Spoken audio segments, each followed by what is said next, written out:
Hello dear students, welcome to ETP series. In this episode, I am continuing to discuss with the concepts of equilibrium. This was a question which was asked for 3 marks in 2015 paper. Now let's look into this.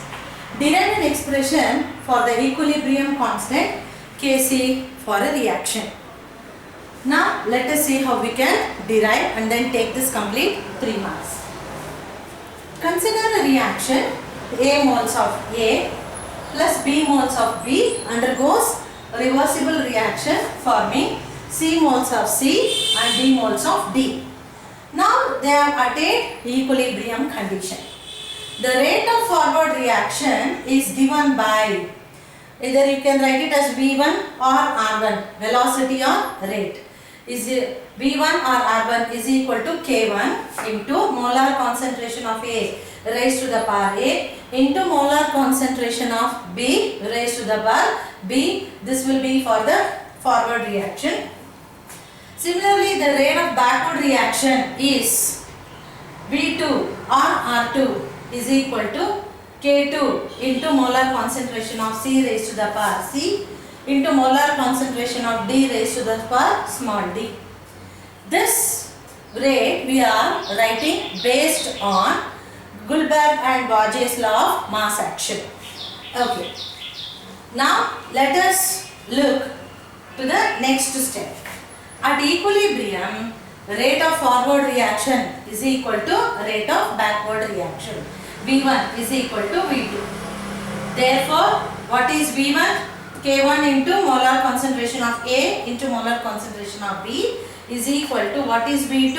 K2 into molar concentration of C raised to the power C into molar concentration of D raised to the power D, where A, B, C, D, which are written in the square brackets, are molar concentration of A, B, C and D respectively, and K1 and K2 are the rate constants of forward and backward reaction respectively. K1 is rate constant for forward reaction, K2 is rate constant for backward reaction. Now, what is K1 by K2 equal to? That is nothing but Kc, which is called the equilibrium constant. So, Kc is equal to K1 by K2, that is nothing but K2. What is K2 equal to? This value. So, K2 into that, this value we are writing it because they can be cross multiplied.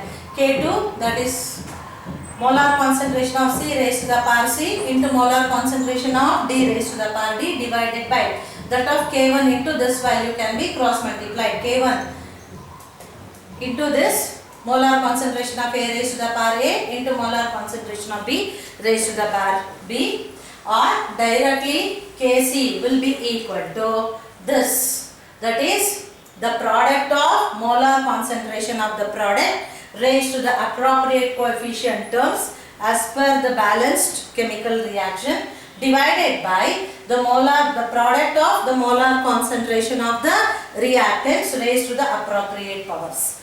So therefore, how can you define equilibrium constant? There are two methods that you can define equilibrium constant. Equilibrium constant can be defined as the ratio of the rate constant of forward reaction to the rate constant of backward reaction, or you can also define it as the ratio of the product here is multiplication, the product of molar concentration of the products, this product is the result of the reaction, to the product of, that is multiplication, of molar concentration of the reactants at equilibrium. So this is how you can define Kc, that is equilibrium constant, in two different ways. So if you write as per the steps that I have shown to you, you will be able to get complete 3 marks. In addition to this, you also need to define what is equilibrium constant. If there is a question as define equilibrium constant and derive an expression for it. So if you do this entirely, you will be getting the complete 4 marks.